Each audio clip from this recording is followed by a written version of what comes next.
Let's begin a little bit. Let's just start, okay? Mm-hmm. You were on Parsha Shmini? Yes. Okay.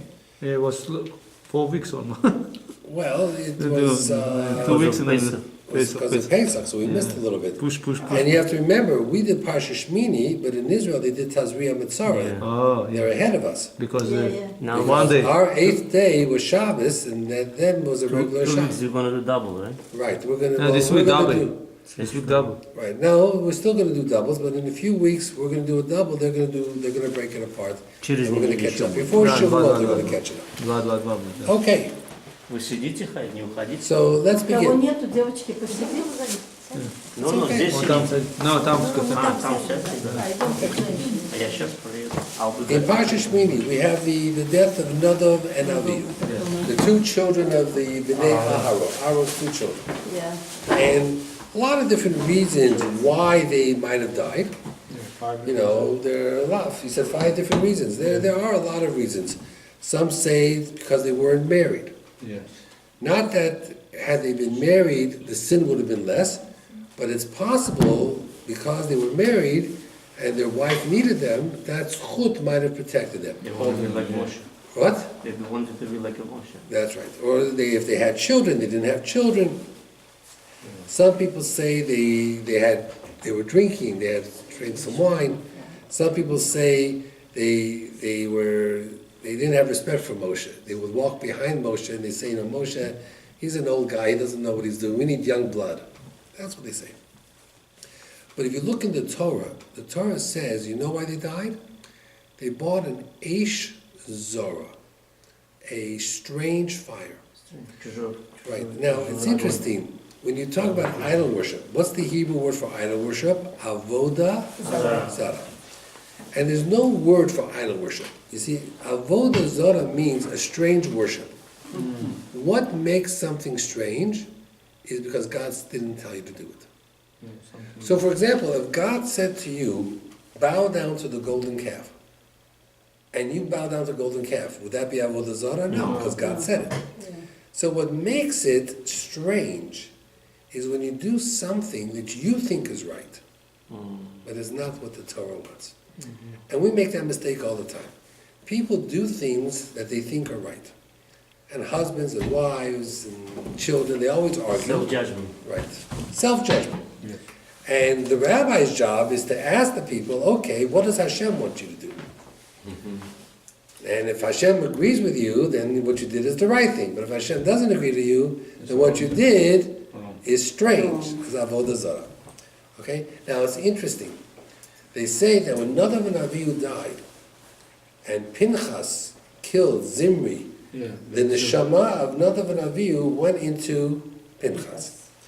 So now Pinchas was going to be mechaper. He was going to like a Gilgul. He became Cohen. He became a Kohen, and he would become a Kohen Gadol.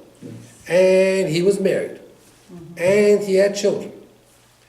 Now the next thing is, and he became like a Ben Aaron because Nadav and Avihu were the children of Aaron. But what's interesting is one of their sins was they drank wine. Pinchas. Nadav and Avihu drank Yes, wine.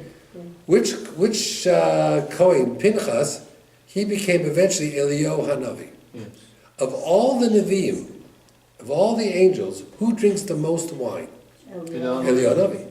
Why? At every bris and at every Pesach, right? Yeah, every Moshe Shabbat he come too. And every Motzei Shabbat. So here you have Pinchas as Eliyahu, and he's drinking wine at every bris, and he's drinking wine at every Seder table. So he was mechaper for their drinking wine, because he's the one malach or kohen or both who seems to be drinking wine 24/7 all the time. He's drinking wine. Now, it's very interesting when Moshe said to Aharon, "It's time to go and take over." For the first 7 days, Moshe was the Kohen Gadol. Yes. Because for the first 7 days at Har Sinai, Hashem wanted Moshe to be the Kohen Gadol. It was only after Hashem got angry that he took it away. After day 7, right? After day 7, Moshe gives the leadership of the Kohen Gadol to Aharon. Okay? So the Shach al HaTorah, he says that when Moshe said to Aaron, go, Aaron didn't want to go. Aaron was embarrassed. He was embarrassed. He says, maybe I don't belong there because I did the sin of the golden calf. I was involved. To be Kohen Gadol. Yeah, maybe a Kohen, a person who makes such a big mistake. Guilty, they feel guilty. He felt guilty. Should not be the Kohen Gadol. Moshe says to him, it's because you made such a big mistake that you're the perfect person for the job. So there's many different interesting approaches. For example, a person does an Aveda. They have to bring a korban to the Beit HaMikdash. So imagine, they go into the Beit HaMikdash and they see their friend Moshe. So Moshe says to them, hey, Reuven, where are you going? I'm going to the Beit HaMikdash. Really? Why? Were you sick and you got better? No. Did you have a baby? No. Why are you going? Now what's he supposed to say? I was Machalo Shabbat. I did. He's embarrassed. He says, you're right, I don't have to go. He turns around, he goes home. He's afraid, you know. But Aaron was very good because when someone came to the Beit HaMikdash, then they said to themselves, why am I embarrassed? I did a small Aveda. Aaron, idol worship, Avodah Zarah is huge, and he's there. I'm not worse than him. So Moshe says, Aaron, you're going to make people feel good. They're not going to be embarrassed to come because they're going to see that you're there. Okay, so it's very, very interesting, you know, how they do that. There's another answer, very interesting answer. It says that the Jews that were involved with the idol worship were already chayav misa. And only for their thought, they were thinking about idol worship, they were already guilty. Aaron says, that's crazy. There'll be a chilul Hashem if Hashem punishes people for thinking. So what did Aaron do? He made a golden calf. This way people saw something solid. So Moshe said to Aaron, why'd you make the golden calf? He says, because I didn't want God to be a chilul Hashem, where they're saying that God punishes people for their thoughts. Mm-hmm. So you protected Hashem from a chilul Hashem. That's why you were chosen. Mm-hmm. That means you're a good man. You sacrifice yourself. Okay? So, you know, it's important to understand that. You know, we talk about Aaron making a mistake. You know, we always talk about this, that there are biographies. You can read biographies of Moshe Feinstein and the Chafetz Chaim. When an average person reads these biographies, you know what they think? They think, I can never be such a tzaddik like that person. That person was born a tzaddik. The truth is, it's not. When they were kids, they also made mistakes. Mm-hmm. But the biographies don't write the mistakes. Day by day, yeah, you know, they don't write the mistakes. They only write the good stuff. You know, and that's a little bit of a disservice, because if we could see that even the greatest of the Gedolim were once kids, and they spoke back to their parents, and they were disrespectful, and they wasted their time, and they made mistakes like that, it would give us a chance to be a little bit more understanding as well of ourselves. We tend to be very critical of ourselves. You know, we want to be very great, but you know, it's not so simple. Okay. It talks about kashrut, animals. So what makes an animal kosher? Split hoofs, choose its cut. Yes. Okay, choose its cut, split hoofs. Then the Torah says there are 4 animals that have one but not both. Pig. Camel. The gamal, the rabbit, you know, they chew their cud, but they don't have split hoofs. And the chazir has split hoofs, but doesn't chew its cud. Mm-hmm. Now it's very interesting that here they were in the desert 3,000 years ago. They never saw Europe, or Antarctica, or Australia, or North America, or South America. And yet the Torah says there's only 4 animals that have one but not both. Huge planet, yes. Correct. Huge planet, and there's no other animals. We're 3,000 years later, and we still haven't found another animal that shows that the Torah was wrong. Oh my goodness. That's very shocking. You gotta think about that. It says that fish, kosher fish, have fins and scales. If it has fins, we don't know if it has scales, but if it has scales, it for sure has fins. Now we have gotten deeper and deeper into the ocean. Are there any fish that have fins and no scales? No, have scales, I mean, and no fins. No, No. They both come together. come together. The God created one. Even though there was no way in the desert, Moshe knew all the species of fish in all the oceans. There are 7 oceans. So it's fascinating, that these things that happen that way. What about fish? Alivatian? So that's a fish that, no, it is kosher. It's kosher because Perik Shira, Right, yes. correct. It has it there. It's kosher, but where it is and what it is, nobody knows. Yeah, no one saw, yes? Not yet. Now, listen to this. There's a pasuk in the Torah. I don't have the Chumash in front of me. It says, Al ha'oretz, that the animals that walk on the ground. So there's a Gemara, very interesting Gemara. It's a Gemara in Sanhedrin. Listen to this Gemara. The Gemara says that Rav Shimon bar Chalafto was one of the Tanoim Amoraim. Rav Shimon bar Chalafto was walking on the road. Have a good night. Was walking on the road, and 2 lions jumped out of the forest. And they were growling, they were hungry. And they were looking for supper. And he's on the road, and guess what he's going to become? Sandwich. He's going to be a sandwich, he's going to be supper for these 2 lions. So he calls out to Hashem, and he says, Hashem, I'm confronted by 2 lions, they're growling, they're hungry, help me. So the Gemara says that 2 pieces of meat fell from Shemayim to the earth. Wow. Thank you. 2 pieces of meat fell. The lions jumped and ate one of the pieces of meat, and it filled them up. Like the mun, it filled them up. The lion ate the 2 pieces of meat, the 1 piece of meat, 1 piece, and they were full and they went away.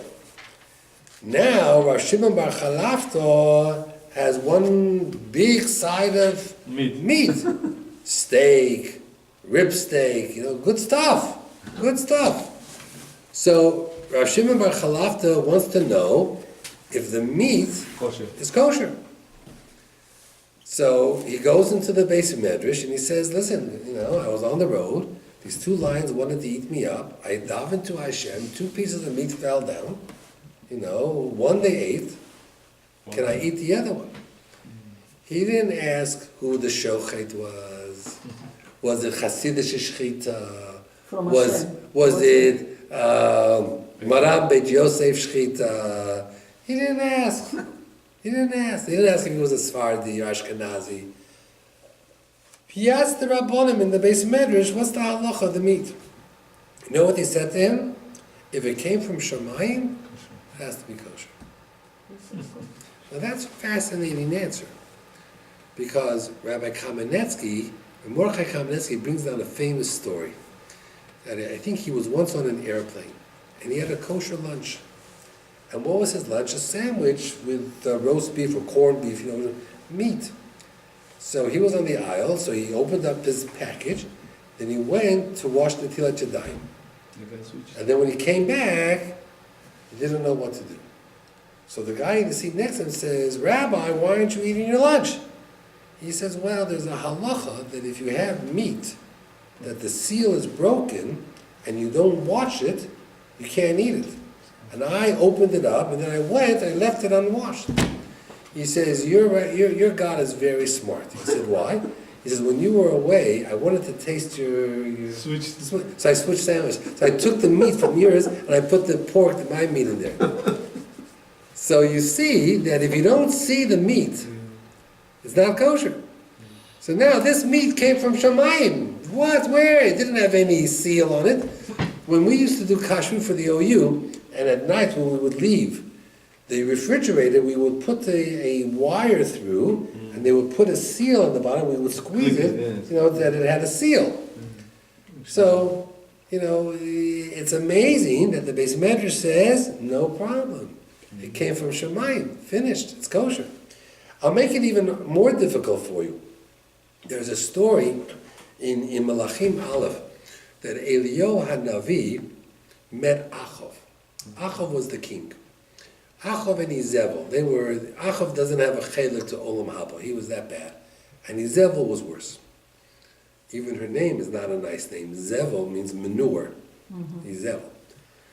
At any rate, it says that there was this fellow, Chiel, who started to build the city of Yericho.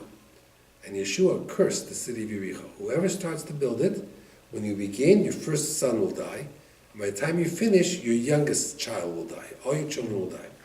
This guy Chiel didn't care, and he started building it, and one son after another dropped dead. So by the time he finished building Yericho, all his children had died. So Achov went to be Menachem Avel. So did Eliyahu Hanavi. And they meet. So Achov says to Eliyahu, he says, "You're God. God is very weird. I do every Avera in the book. What happens to me? Nothing. This guy builds a city that was destroyed 400 years ago, and all his children died. What's going on? I worship idols, nothing happens to me. This guy builds a city, his children die. So Eliyahu says, that's no problem, I can take care of that. I'm going to stop the rain. There's going to be no more rain. Well, that was good for 1 month to 1 year to 3 years. There's no rain. Everybody's starving. Achov is so angry, he puts a contract out against Eliyahu. Whoever kills Eliyahu Hanavi, I'll make him a rich man. He puts a contract out. Eliyahu goes and he runs away. He hides in a cave. So who brings him food? The ravens. Now imagine a raven who is carnivorous, he eats meat, was flying into your kitchen and dropped a piece of meat on the table. Would you eat it? No. You don't know where it come from. Where did it come from? A raven? He's not a good mashgiach. He doesn't do shchita. So they say, the Gemara says, you know where it came from? It came from Achov's kitchen. Wow. Okay. Achov, who murders and kills and does avodah zarah and everything else, he keeps kosher? Yep. For Eliyahu Hanavi's level? Yep. Wow. Oh, How come? he keeps? I don't know. Bizarre. And Eliyahu ate the meat. Now maybe Eliyahu was a Navi, he could see that the meat was kosher, I don't know what it was, but it's an amazing thing, So it's not so simple when meat is hidden. There's a Rav in Parat Yosef, Chacham ben Sion Abba Shaul. Did you ever hear him? Yeah. He's supposed to be a very famous person. Not far from What? something is not fine. Things. He's where? I don't know. I heard about something. He was in Yeshiva Parat Yosef. He was a big Mekubal. He was a big Mekubal. Okay, so a person came to him. Hi.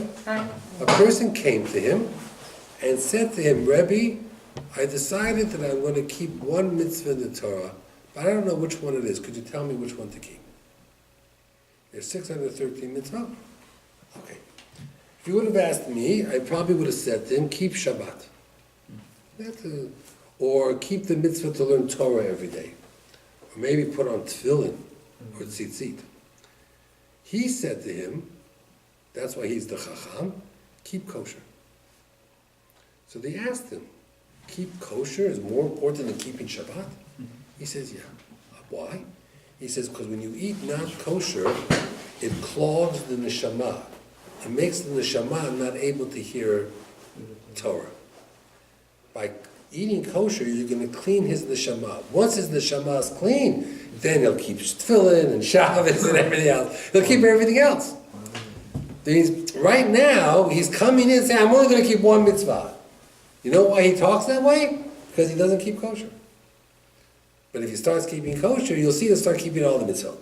They say a famous story of Rabbi Kiva Eger, that a parent brought a child over. The child was a very smart child.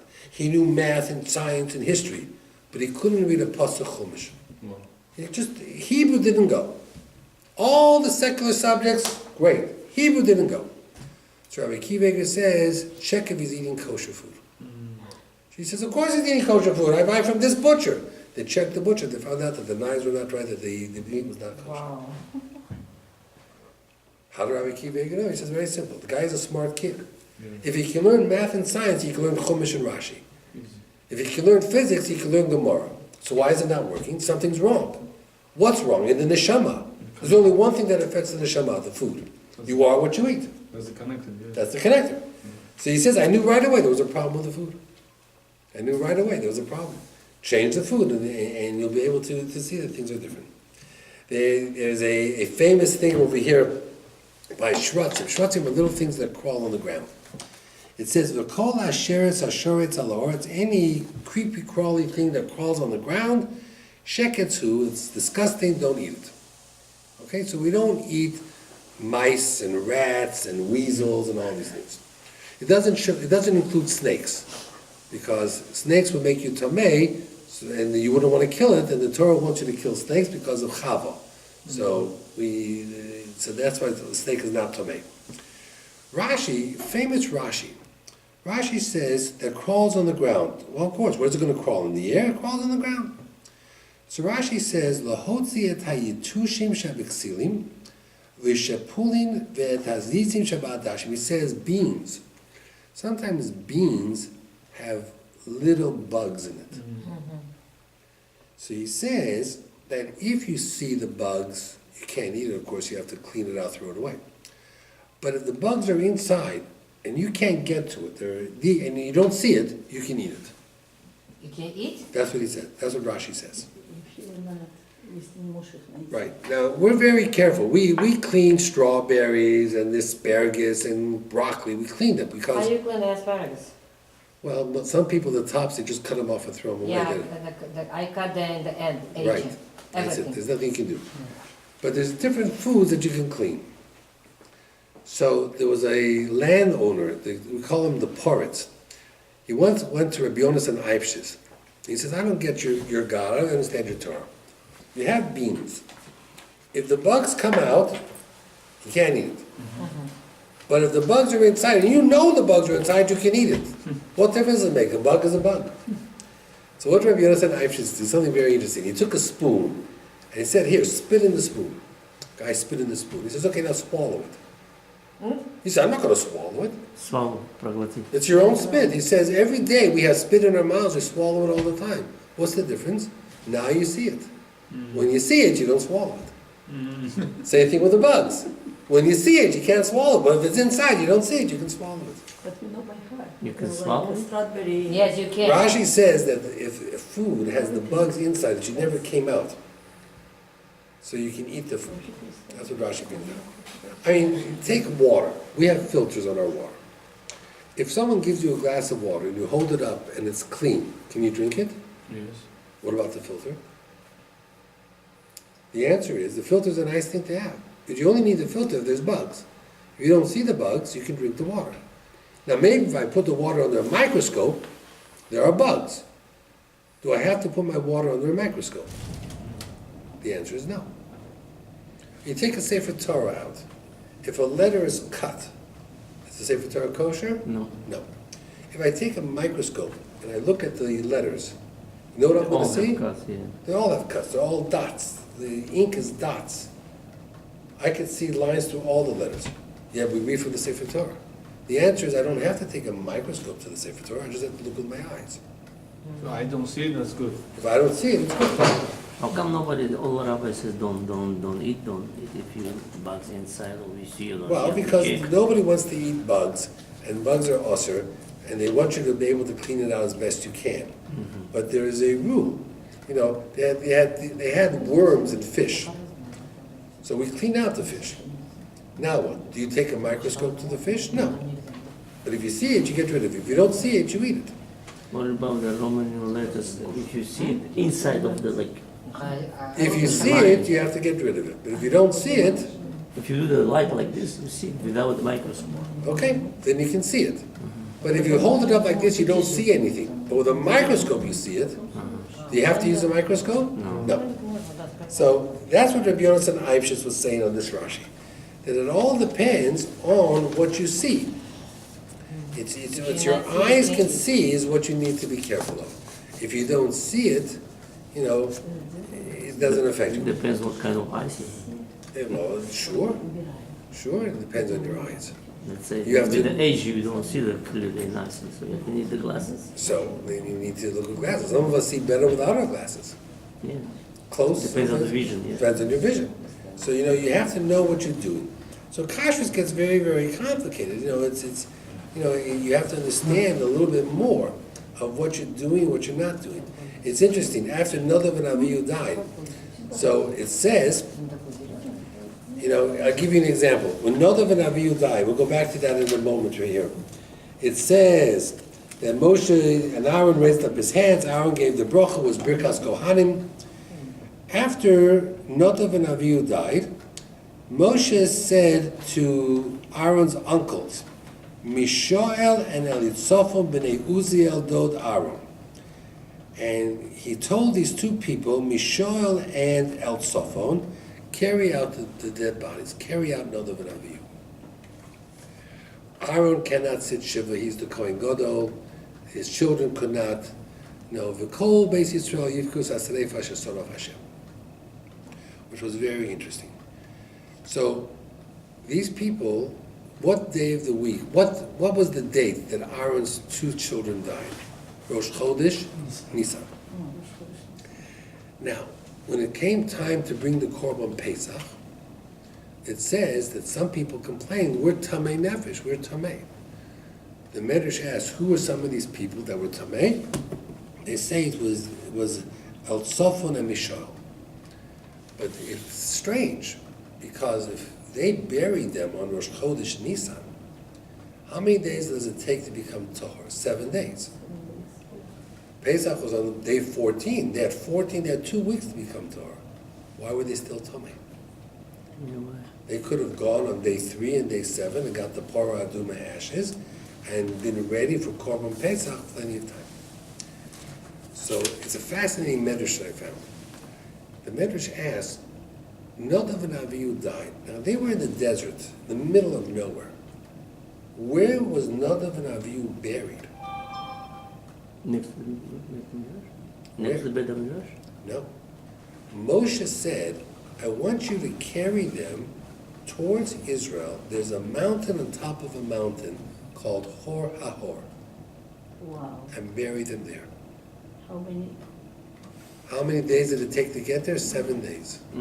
It's read Oh, for the Pesach. maximum got come for cold. So they went there 7 days, they came back 7 days, they came back Oh. Erev Pesach.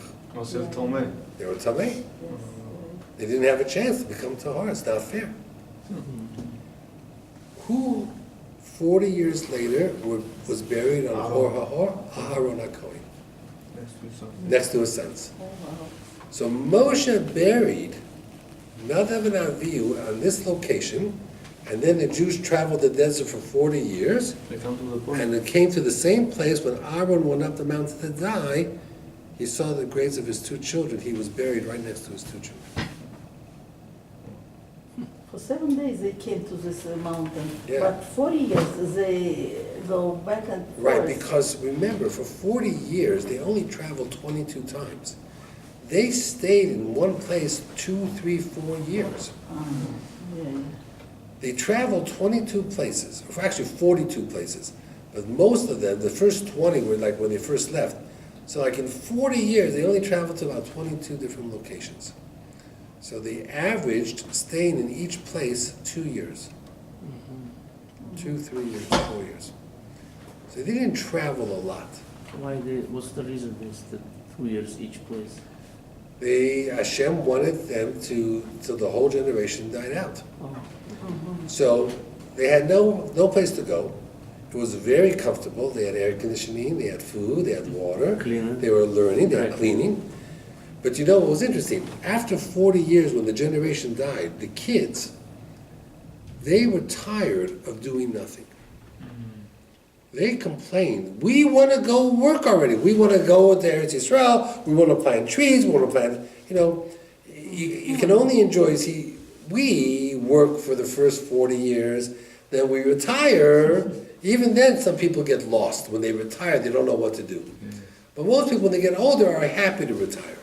But if you're a young kid, and you're 20, or 25, and 30, Yeah, you have energy to work. you have energy to work, you want to do something. So it was a reversal, Sometimes our kids don't, you know.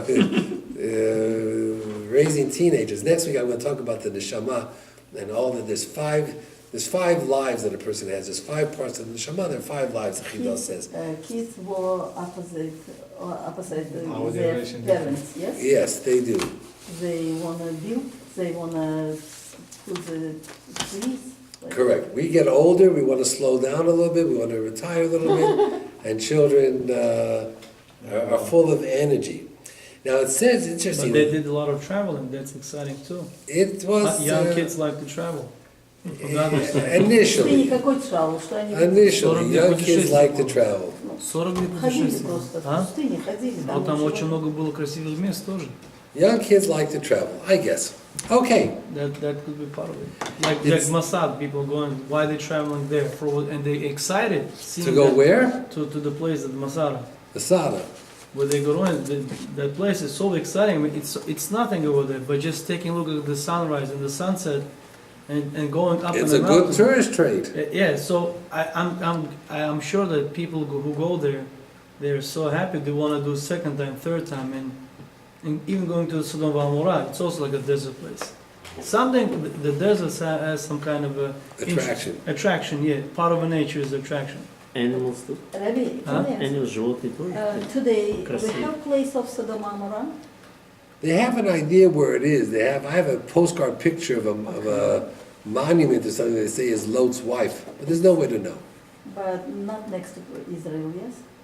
Well, it's near the Dead Sea, Uh-huh. which is in Israel still. Manhattan. The Palestinians don't want Sodom and Amorah. They give us. Manhattan too. They want Yerushalayim. Yeah. Okay, listen to this. It says over here, the Rosh says that when Aharon bought his korban for the first time in the Mishkan, Hashem says, I need a malach who is going to represent the Jewish people. Nizmane Michael lios hasar hagolo b'shamayim. Michael became the Jewish people's guardian angel. And that's what it says, that it was in the honor of Aharon, Michael was appointed. Now, it's interesting that Michael came to Moshe and says, I am the guardian angel of the Jewish people. You know what Moshe said to Michael? He said, get lost. We don't need guardian angels. We deal directly with Hashem. And Michael never came back.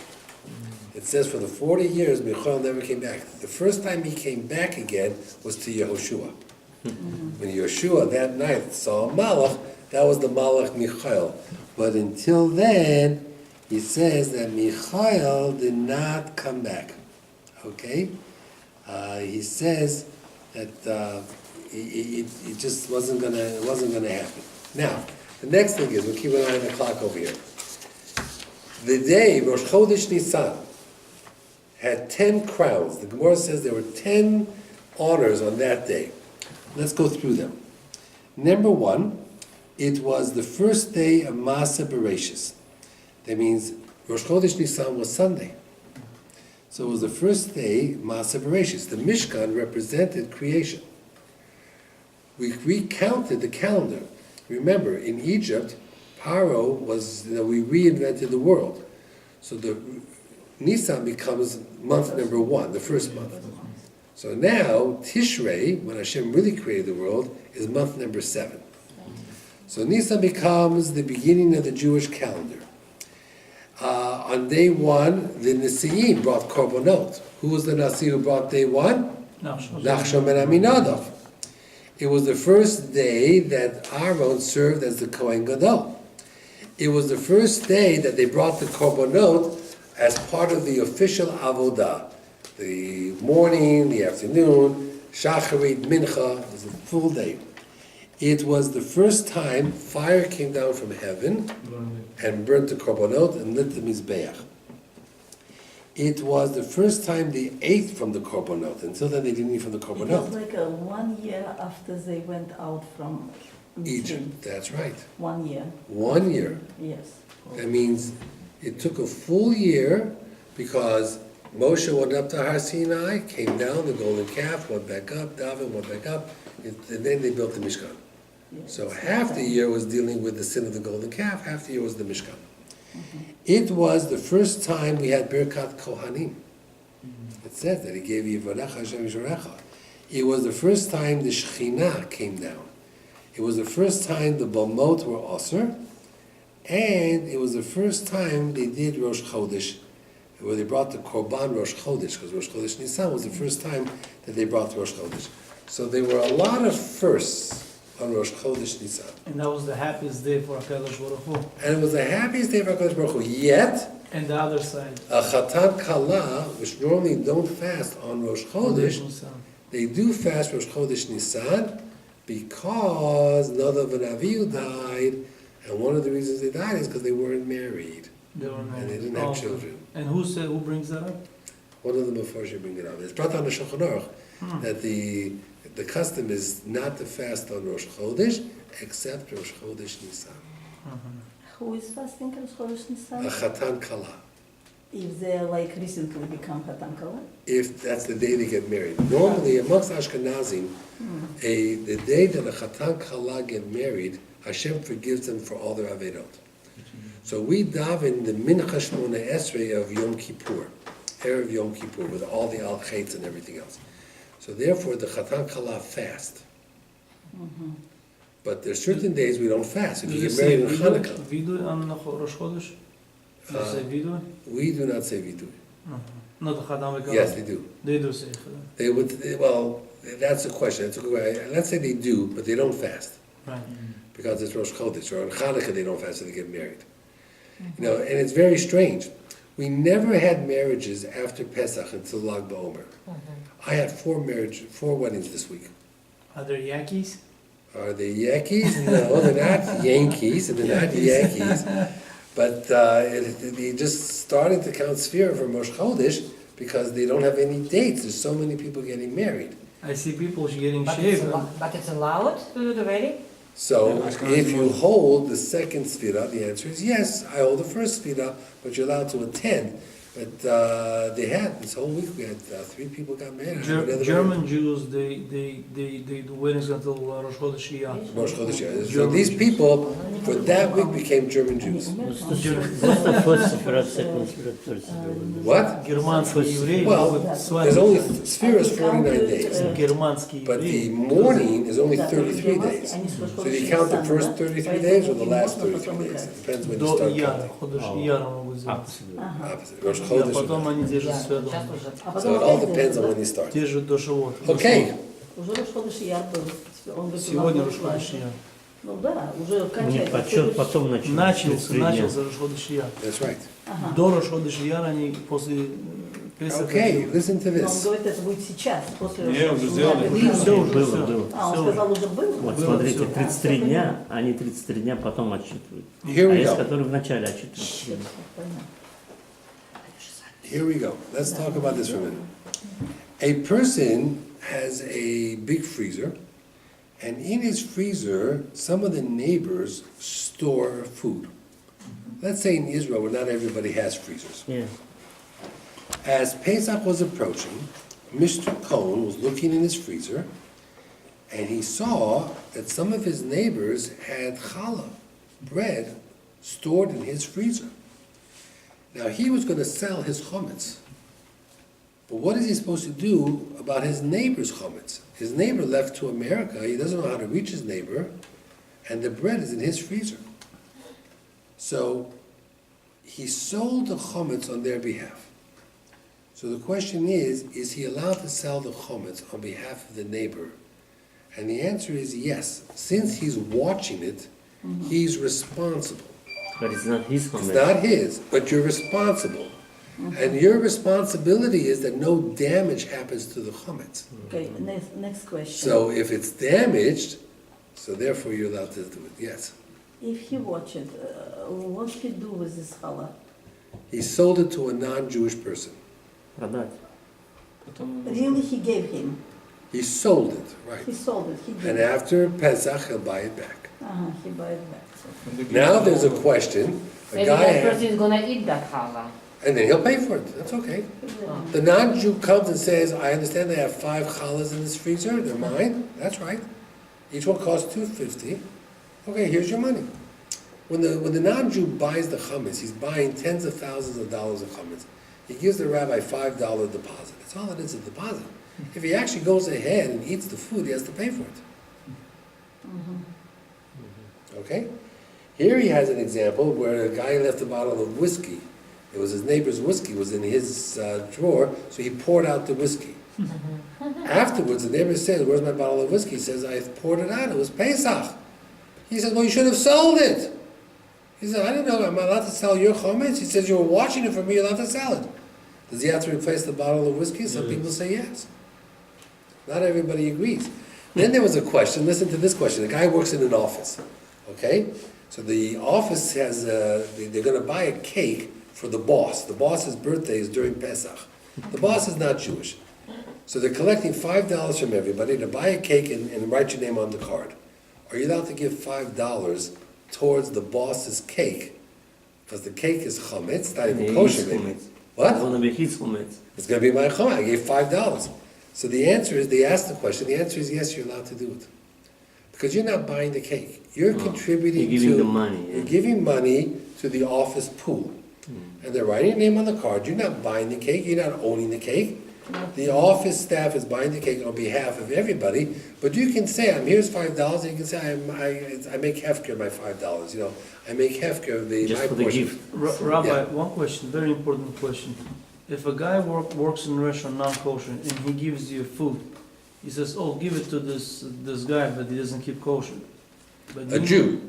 To the Jewish guy. No, you can't. A There's goy evil lives in the gives Jerusalem. it, he puts it on the table, he doesn't give it to me, he just tells me, give it to him. Is it like Avirah to tell the guy he brought the food, but you're not telling him to eat it? Are you allowed to take that food and throw it out, or? Well, I surely would not take the food that's not kosher and give it to another Jew. Okay. Okay? Because that's the evil is even if the other Jew doesn't keep kosher, Right, I would not do it. I would just leave it on the table. right. Or tell them to find somebody else to do it. I can't deliver it. Mhm. It's one of the big problems. If you work in a restaurant that's not kosher Right, and a Jewish guy comes in, can you serve him?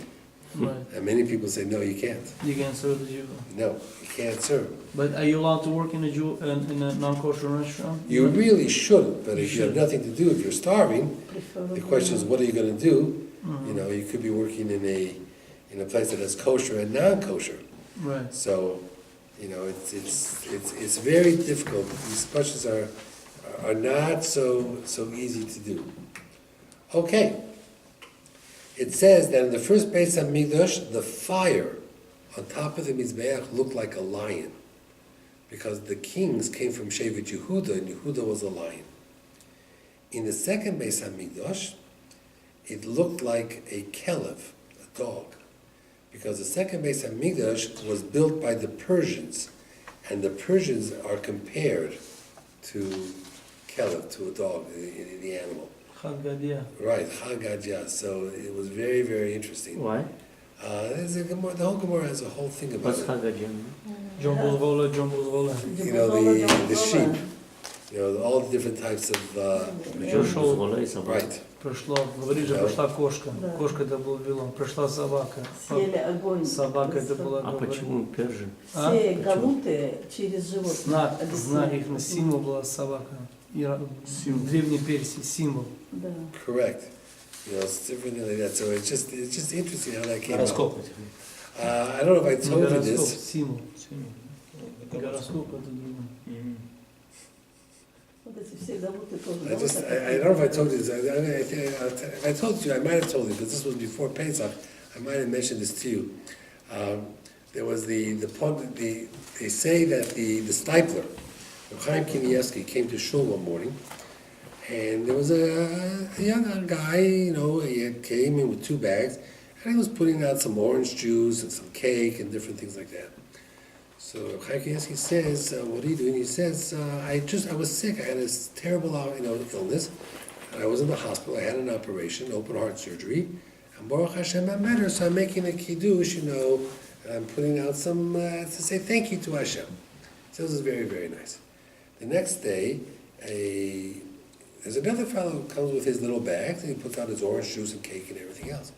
So Reb Chaim Kanievsky says to him, were you sick? He says, no. Did you have a baby? He says, no. So he says, so why are you putting out cake and juice and everything else? He says, because the guy yesterday was sick and got better, he put it out. I have to wait till I get sick? I'm saying thank you today. I'm not gonna wait till I get sick. I was in advance.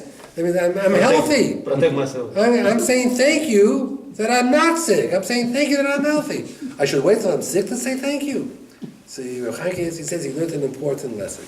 That sometimes it's important to say thank you to Hashem, to make a kiddush, to say thank you before you get sick. That you shouldn't be sick, that you should be healthy, you should stay healthy. You don't have to wait till you're chas v'sholem sick. So that was an important lesson to be learned. Okay, next week, Chazriya Mitzorah. What's Rabbi's opinion on today's politics that goes on in Syria with the chemical? You can shut up. What's the... Rabbi's opinion on politics.